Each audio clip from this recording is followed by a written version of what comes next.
for sure. So like, were you always? Was it always like a music thing, music and art thing? Like even when you was in school, all that shit. Yeah. So like music started when I was like maybe like 13. Just like I don't know, cause like I didn't take music serious, but music always been around. Like since I could remember, like when I was younger, I used to like perform in my crib for like my aunt and my mom to like Usher and fucking 112. Like I fuck with R&B to this day because of that. But that was my introduction into hip hop as well, cause Biggie was on there. You feel me? And then JD was writing for Usher, so it sounded like the rap shit. So I was like performing and watching them niggas do it. And then when I was like in maybe like late grammar school, one of my homies, Bryant, this nigga, he used to rap like freestyle and shit. It's like G Unit era.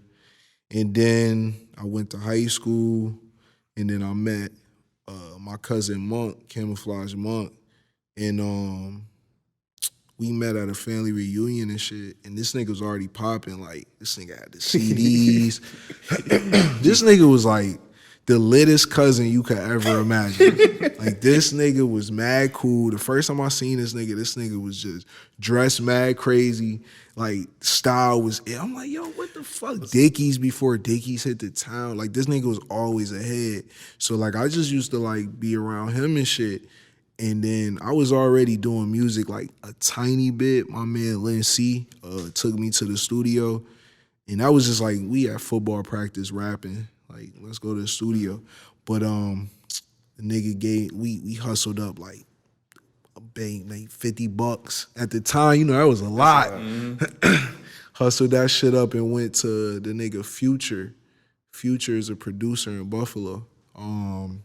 He was so if Shay, I'm trying to think. Shay was like Shay is the kind of like the guru of Buffalo as far as curating like rappers together. Future was like his contemporary, a little younger, but because he was doing his own thing, but he produced some mad shit. He had mad mixtapes out, all type of shit.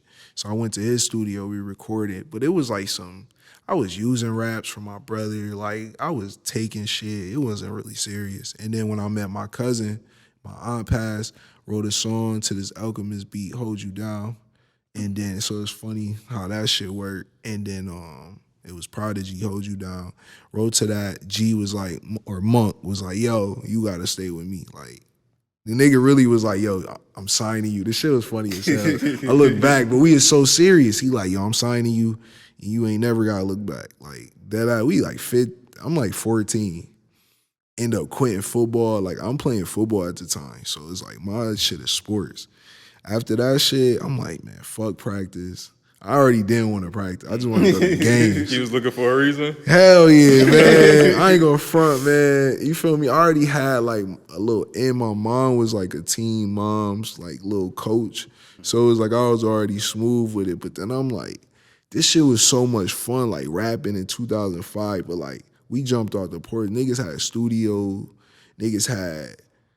Then my mom got crazy with it. So she bought us a studio, like just on some whim shit. I'm like, buy me clothes. Like, I don't want no studio. Yeah, I had the joint right at the crib. Right at the spot. So music always been around, but it was like just a part of life almost. And it's funny, I got this interview when I was younger, and again, I'm like 15, 16 at the time. My mom, we got a video out. We in high school with a real DVD video, like paid a little budget for it. Like, niggas is hot shit. You feel me? Like, niggas was the man in high school. So it was like,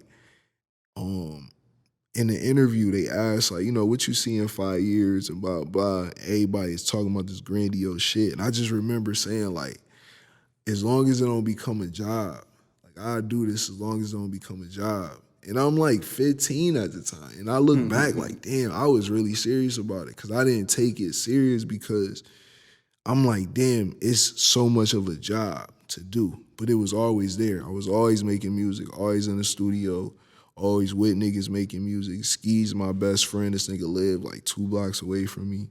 So it was like, every day after class, we in the studio because it's in my crib. Like, so it just grew up until like college. And then that's when I always been fly, but then fashion became more of a part.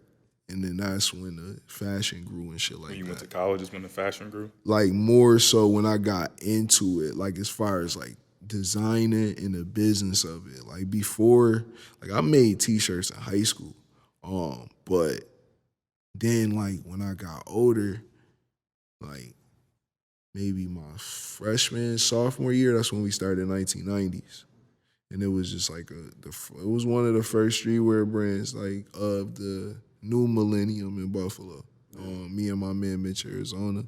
And then from there, I went to Buff State, and then I was doing fashion, and then that's when like I started getting more into designer shit. Like I always been into like Pradas or Gucci shoes, but then like, what the fuck who is Alexander McQueen? Who is Murray Margiela? Like, who the fuck is Rick Owens? So was you going out and doing that research on your own, or was like it was somebody introducing you to these people? Honestly, like it's crazy because a lot of that shit was like, it would just be there. Like I might get a glimpse of it. Or like one time this nigga, like, it'd be different shit. Like I've always been privy of what is there. And I've always had like a knack. Like when I was in high school, I was ordering red monkeys and bait from Japan. Like and I don't even know how the fuck I even got to the email to reach this nigga, but I'm on a dial-up email ordering boxes of, you feel me? So I was always like looking for fashion in some way.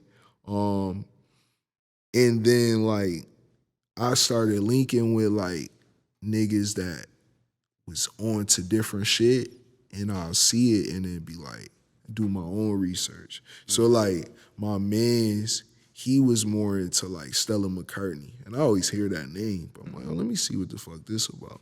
And then shout out my man Ahmed, like I would just see him from afar. And I ain't gonna lie, when we was in college, like we used to go against the New York niggas. Like now, everybody cool.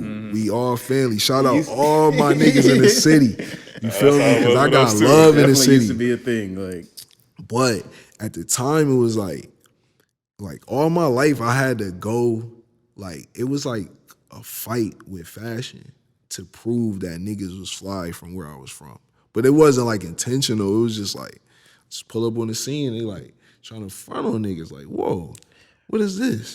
So it was just like always into like that. And then I started learning like, you know what, who is these people I'm spending money on? And it just grew, you feel me?